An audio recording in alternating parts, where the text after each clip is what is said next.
Hello everyone and welcome to the channel. I'm Emmanuel, I'm a former Boeing 737 pilot and a member of the PMDG 737 tech team. Welcome to our after landing and shutdown tutorial in the PMDG Boeing 737 in Flight Simulator 2024. So we've just landed and the most important thing right now is to taxi the entire airplane clear of the runway. So you can see the stop line over there. And we gotta make sure that the entire airplane is past that stop line. Do not stop the airplane before that or you have not vacated the runway. Most important. Now, in the real world, we would normally keep the airplane rolling while obtaining the taxi instructions and while cleaning the airplane up. For flight simulation purposes, at least while you're still getting familiar with the airplane, I do recommend that you are going to stop the airplane and do your items without any rush. So let's go ahead and start with the after landing items. Those are normally done by the first officer, with the exception of the landing lights and the weather radar, which are operated by the captain. And all of that, while the captain is steering the plane, the first officer is doing the items. So let's go ahead and start. We basically have 3 items that we gotta do on each panel, with the exception of the transponder there. So we start by turning the transponder into the alt-off setting. Now, let's do 3 items on the control stand. The first of them is going to be flaps up. So, let's go ahead and select the flaps up. Speed brake is retracted. And we're going to trim the airplane to 4 units. Like that. Small tip, the trim moves faster as long as the flaps are still extended, so do that fast. Next, we move up to the main panel where we do another 3 items. Auto brake off. System page display. And deselect the approach mode on the ISFD. Then we're moving up to our MCP. On here, assuming that the weather radar has already been deselected, it's again 3 items. Flight directors off, speed 100, altitude, set an odd altitude plus 100. There is a small trick.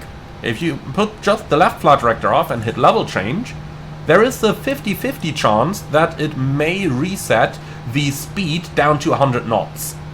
Doesn't always do that, just like the real airplane. PMDG has simulated that. So, speed 0, odd altitude plus 100, and the flight directors are off. From here we're moving up to the lights. So, landing lights are going off, engine start switch is off, strobe light goes back into the steady position, and the probe heats go back into either auto or off, depending on what is installed. If you've got an airplane that has probe heat off installed, then you are going to see the warning lights here and also a master caution that you could reset at this point. And that is the after landing procedures completed. 30 seconds after the flaps have retracted, we are going to do a recall, and 3 minutes after the engines have been in idle with the gross weight below 63 tons, you can shut down engine number 2 in order to conduct single engine taxi. Today we're at 63.6 tons, so we're not actually going to do that, but just be aware that as long as you're below 63 tons and once 3 minutes have elapsed since operating the engines at a higher than normal taxi setting, you would shut down engine number 2. Next up, we are going to taxi to our gate, and today that is going to be gate number 60 here in Palma. So let's go ahead and select GSX in order to get some parking guidance on Terminal C, gate number 60. And handling by Shipport. Alright.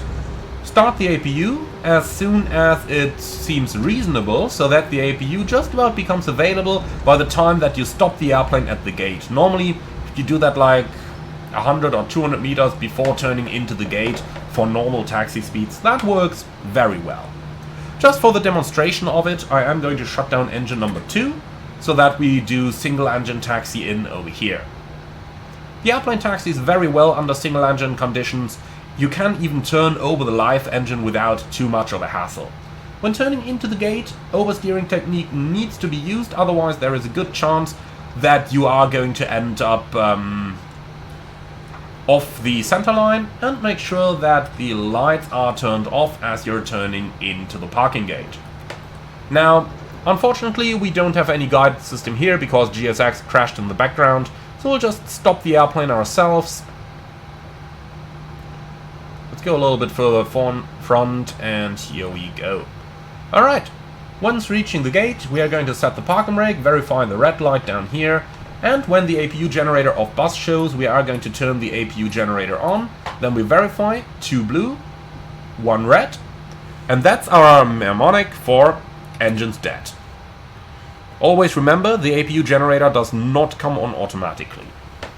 If you plan to do a turnaround, so you plan another flight, then we are going to do the transit shutdown procedure. If you plan to end your day over here, do the full shutdown procedure. The difference between the two is as follows. For the transit procedure, we are going to turn off the fasten seatbelt sign, turn on the voice recorder, put the isolation valve switched on. As soon as both engines show less than 20% N2, we turn the anti-collision light off. And finally, we turn the transponder off and set a squawk of 2000. When that is complete, we can unlock our flight deck door and then do the transit shutdown checklist.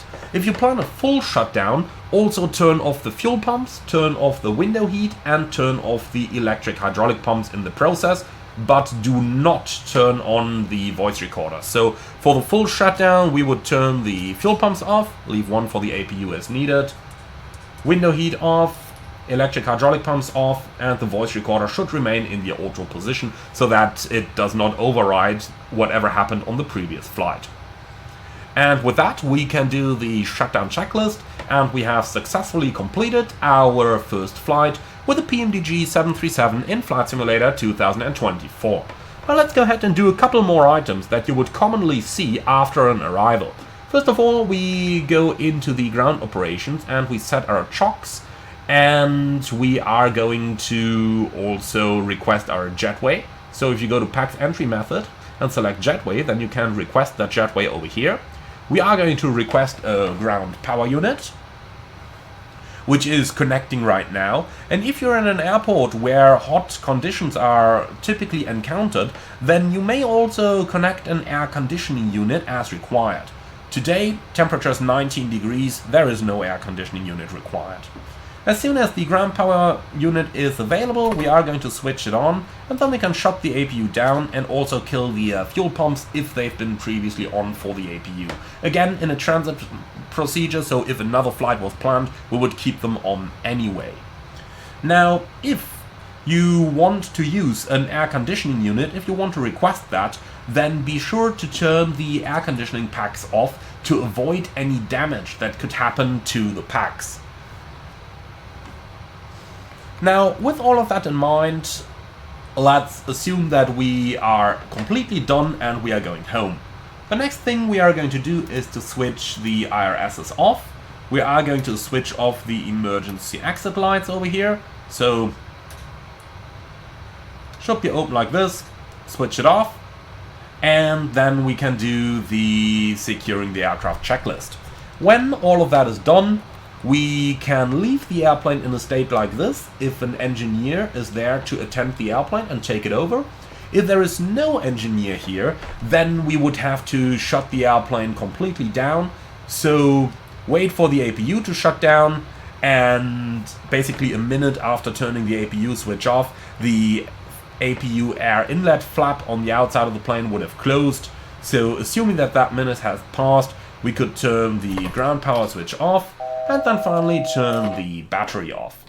If it's dark and you want to maintain some light, provided that an external power unit is available, you got the ground service bus switch, which you've got over here. When you press that one with the external power connected, you are going to get all the lights in the cabin operating like this, even when the flight deck power is completely switched off.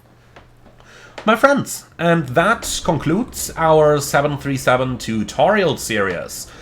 At least the standard tutorials. You can be sure that there will be many more detailing everything that we are going to do in case of non-precision approaches, go-arounds, and whatever else you can possibly think of.